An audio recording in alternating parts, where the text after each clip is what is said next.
From United Nations headquarters in New York, this is World Chronicle. World Chronicle, a spontaneous, unrehearsed, unedited interview with a senior official whose work is concerned with the developing nations of the world. Today's guest, attending a special session of the United Nations, is the President of the People's Republic of Bangladesh, Ziaur Rahman.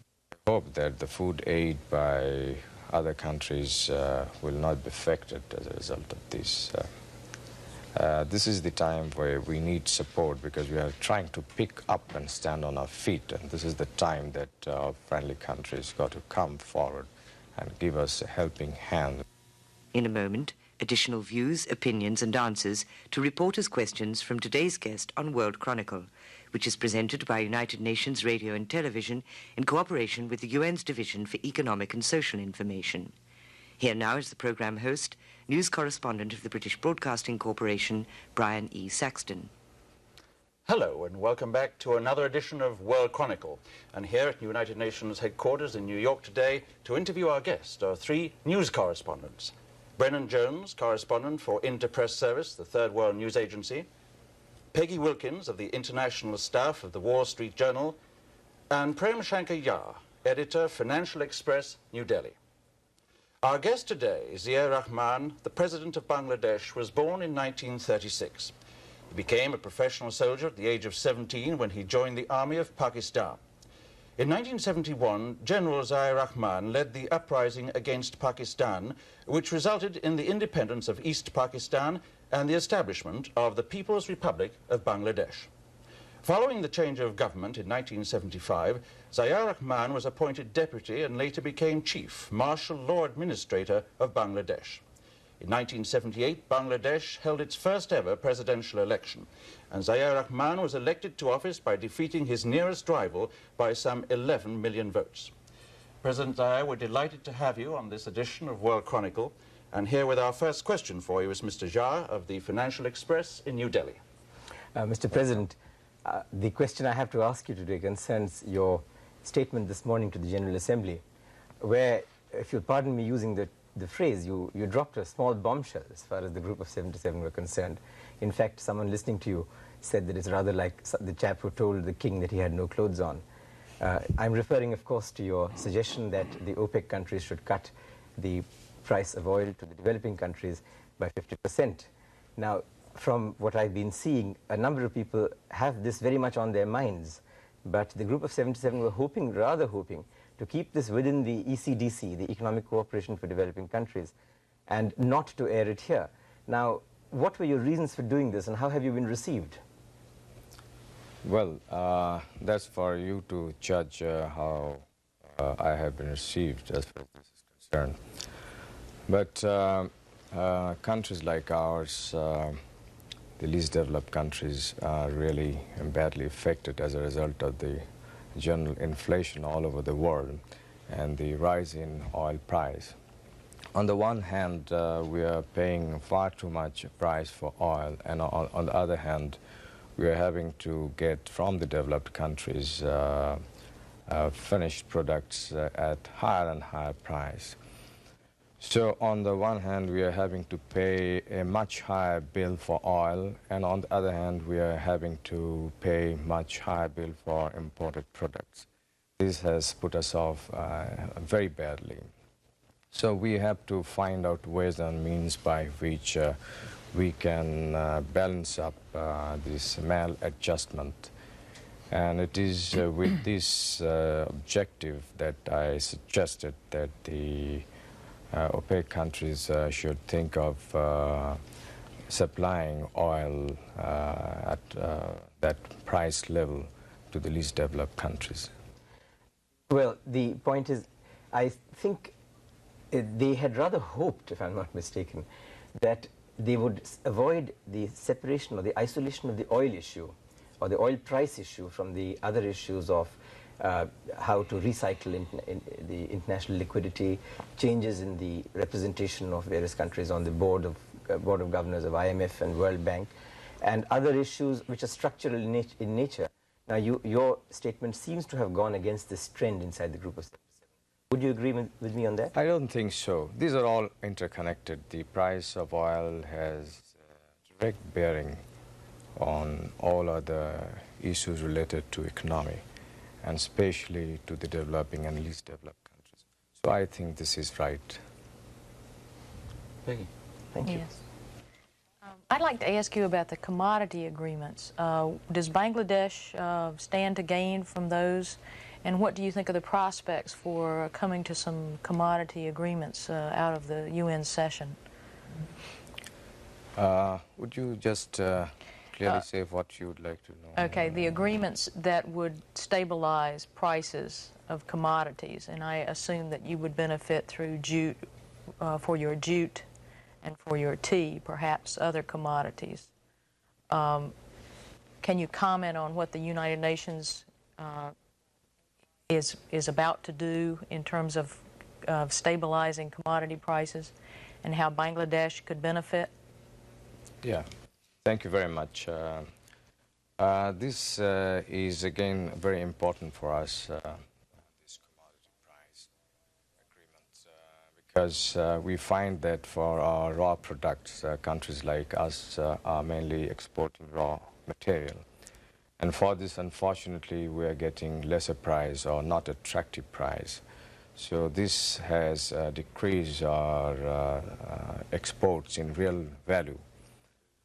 So if an agreement like this is reached through negotiations and understanding, it is going to help countries like ours reasonably well, and keep our export balanced, and we can see beforehand and know how much we can earn from our exports. This will help us in planning our production in the country and our export over a period of substantial time.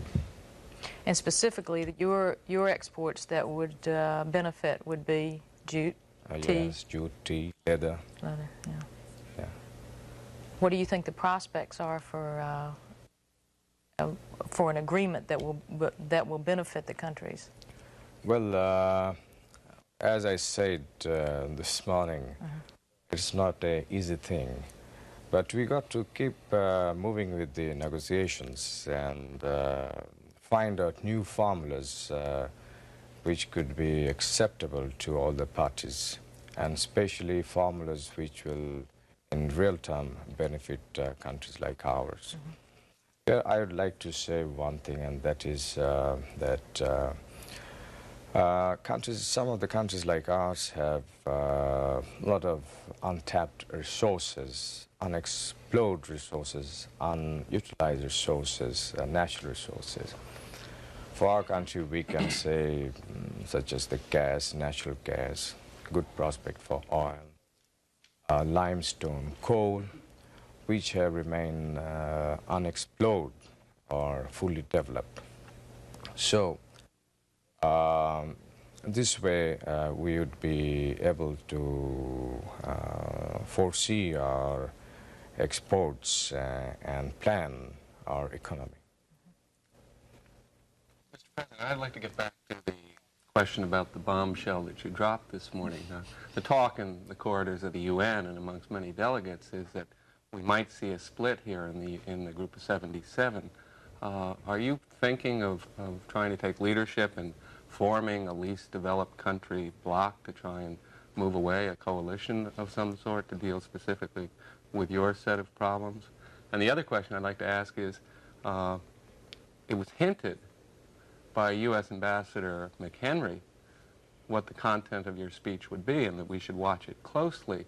Were you consulting with the U.S. government on this, and was there any kind of deal that was struck? The answer to your first question is that there's nothing like that. This is a thing which have been, I understand, mentioned by others earlier. And we felt that it is better to say it here, and I don't think this has any prospect of splitting the group of 77. And let me tell you, we had no talks with anybody on this count. If anybody said, must have said on their own. But then how did Ambassador McHenry say with great confidence? He said, I don't want to steal the thunder of President Zia, who will be talking to you a little later, but you should listen to the speech being given by the President of Bangladesh and what he has to say about the energy question and the price of oil. I'm just quoting him. Well, I think you should ask him to answer this question. He must have good intelligence. I'd like to refer to a very interesting magazine article recently, sir, which described you as being the super salesman from Dhaka, taking the message around the world that Bangladesh has a stable government and is emerging as an attractive trading partner for both East and West. Did you see that? And if you didn't, how would you react to that? Well, I don't know, but during the last 1 or 2 years, I have undertaken trips to really many countries, both in the East and the West. The object, one should have understood that we were colonized for a long period, as a result of which we remain undeveloped, whereas we have tremendous resources. Firstly, the land is so fertile, and in agriculture, our return is so low. As I said a few minutes ago, we have several others, very valuable natural resources which have remained undeveloped, unexplored. For this, we got to talk to people who have the money, who have the technical know-how. And apart from this, being a new country, I had decided to visit as many countries as possible. And I think these visits have really helped us a lot to project Bangladesh in other countries and discuss with those countries' leaders as to how economic cooperation could be built up. And as a result of these visits, our assistance from abroad has increased over the last 2-3 years, and the economy in our country are gradually picking up. May I come to a related question to this one, which is the one of, shall we say, regional cooperation. One of the problems that we all face in common is, in fact, the oil price, if you like, the balance of payments problem. And it seems to me that the best thing what we possibly do is try and the countries most affected, least developed, most seriously affected, doesn't really matter which, that we should try and buy as much from each other and possibly try for better terms. Now, for instance, all the 4 countries of the subcontinent have an interest in tea, in jute, in leather, and textiles to a large extent. And at the same time, at least one of the countries, which is India, is producing many of the products that you would need, for example, cement or textile machinery, at very, very much lower than world prices. Now, what is anything being done? Are you thinking of something towards regional cooperation, or is it all snagged up on big issues like the Farakka barrage and things like that? You see, you are aware that a few months ago, Bangladesh proposed a forum on the basis of South Asian countries. And this has been well received by the various countries of South Asia region. And the object is that through this forum, we could do many things which will benefit the region as a whole. And under that forum, trade, commerce, and other bilateral relations, regional matters could be discussed, as in case of other regional forums. I'd like to pursue a question on the issue of food aid, which is certainly an issue in the United States where this can be seen. There's an awful lot of solid documentation that has come up that perhaps too much food aid is going into Bangladesh, that recently the British government curtailed government-to-government aid because of what they saw as some of the abuses there, that the rationing program tends to go to the urban population and to civil service workers, and that it's had a negative effect on agricultural production because it's a disincentive to the producer. How do you respond to those criticisms, and what really is being done Right. in the way of change? Let me tell you that up to 1950, our country then, East Pakistan, was self-sufficient in food. And thereafter, till recently, in the agriculture sector, not much was done. As a result, with the growth of the population, the requirement of the food went up, but the food production remained low. Now, we have rationing system in our country which is coming over since a long period. Now, the object of our government is to gradually get rid of this rationing system, which is mainly concentrated in the urban areas, but we are trying to sort of distribute more and more in the rural areas. And lately we have started open market operation, whereby at a certain price we sell out in the markets rice and wheat to keep the market price steady.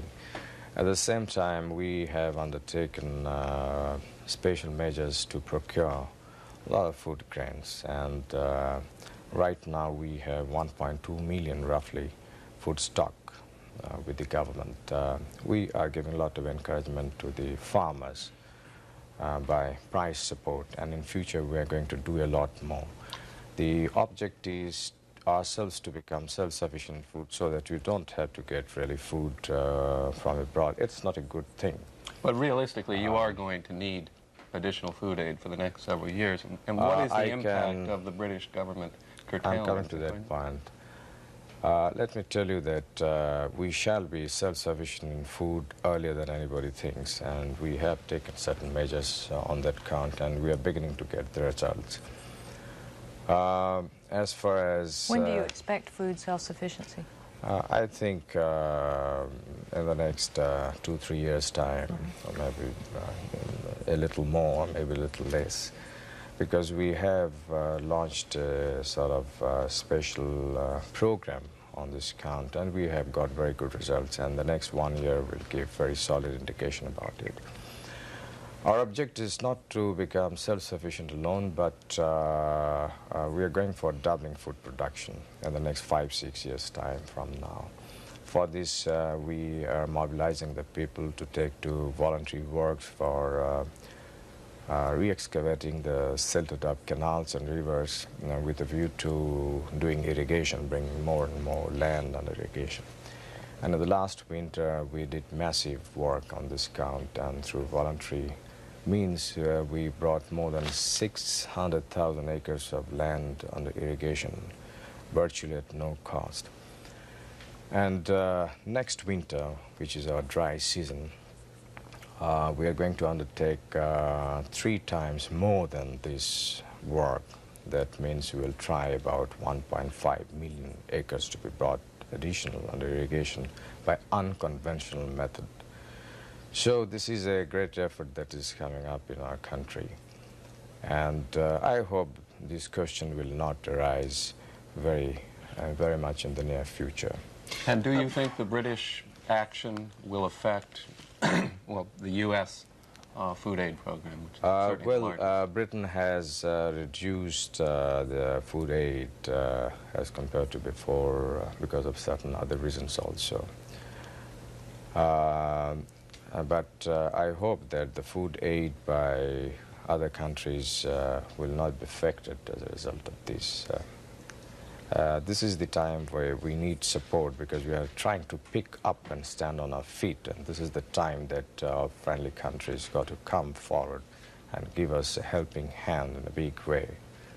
Perhaps on that we move into, I think, into another area which is very much in the news these days, Islamic solidarity. As you know, Bangladesh talks constantly of the need for increased solidarity. So I think we do have to ask you the question, how do you view recent events in Afghanistan and Iran as being a potential threat to that solidarity? Well, the Islamic solidarity is building up, and well, I hope in the near future we shall be able to overcome these problems through various measures, and I strongly feel that the Islamic solidarity is going to become stronger and stronger in future. But does the present situation in those 2 specific countries right now concern you deeply? It does concern, but I don't think Islamic solidarity as such is affected as a result of these two. May I ask you something on this?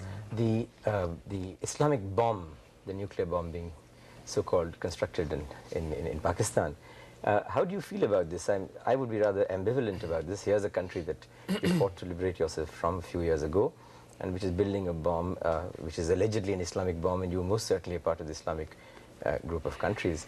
Well, what would you feel about this?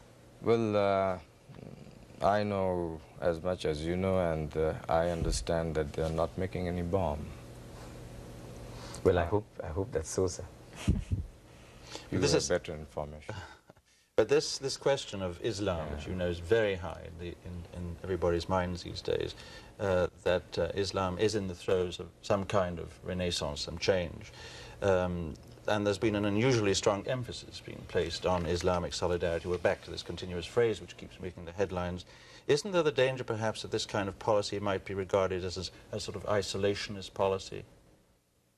From what? From getting away to that old Islamic concept of greater cooperation and contact between nations. I don't think this will affect that.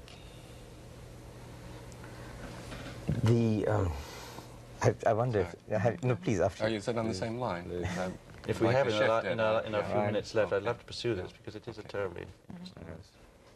Well, I wanted to ask you about a little more about Afghanistan and your reaction to the problem there, and how you feel, what can be done, I mean, what would you like to see? Well, I think our position on Afghanistan is quite clear, and we feel that the foreign troops from Afghanistan should be withdrawn, and the people of Afghanistan should be left on their own to choose their system, political, economic, and government system. Well, I think the obvious other question is Iran. I think your foreign minister in Islamabad in July did say that he thought the situation in Iran was a threat to regional security. And I think there was the idea of setting up a contact group to help solve that problem. What has been the latest news on that? Well, I precisely don't know, but I think they are making all efforts to work out some understanding with the present Afghan people or government. I don't understand. I don't have the exact information, but they are approaching in various ways to realize their objective. My question gets back to what the UN is doing here in the special session. I think most people have the assessment that not much is going to come out of it, which leaves Pakistan, or Bangladesh, very much in a situation like a lot of developing countries. Insufficient assistance from the North, or concessions by the North, and probably not much from OPEC. What does a country like yours do then, given the inflation rate, given the world economic crisis? And if you could also follow that up on what do you tell the world in terms of the things you are doing to meet your own energy needs within Bangladesh? Good, I think that's a very good question. It's a very difficult problem, let me tell you. But this should not dishearten us. There should be less of pessimism and more of optimism, and we should move forward and negotiate, carry on with the dialogue, talk, and find out formulas which could bring better results in this. As far as we are concerned, we are not sitting idle. We are developing our natural gas, and we have sufficient natural gas. I think in the near future we are going to sort of bring gas under more utilization. We may sell natural gas as LNG and use natural gas as CNG and things like that. And we are now exploring ourselves for oil. There's very strong indication that we have oil. And we hope in the near future we may have oil, we may get oil in our country. Then we have a huge reserve of coal in the northern areas of our country. and we're going to sort of exploit this coal mine. And we're working also on other form of energies to meet our present requirement and also the future requirement. But as time is passing, our own energy requirement is also increasing. So coming around that we got to do something so that the least developed countries do not come under so heavy pressure as a result of the increase in the price of oil. Because we really don't have the means to buy oil at such high rates, yet we need oil for our development. Is the oil deposits that you have indications of, are they anywhere near this line of demarcation of the continental shelf with India? Because there are some people, perhaps not well-wishers of either India or Bangladesh, who would like to see a kind of dispute coming up on this. I find your questions are one track, however. You see, we are looking for oil on the land. We have brought now our own rigs, and in a few months' time we would be drilling for oil on the land. Mr. President, I'm afraid that's all the time we have today, which is a great pity. The clock always beats us. President Ziaur, we have to close the show, but we want to thank you for being with us today to answer our questions on this edition of World Chronicle. Our guest has been Ziaur Rahman, the President of the People's Republic of Bangladesh. President Rahman, here to attend a special session of the United Nations General Assembly, was interviewed here at UN headquarters in New York by Brennan Jones, correspondent for Interpress Service, the Third World News Agency, Peggy Wilkins of the International Staff of the Wall Street Journal, and Prem Shankar, editor of the Financial Express of New Delhi. And I'm Brian Saxton, thanking you for being with us and hoping you'll join us again for the next edition of World Chronicle.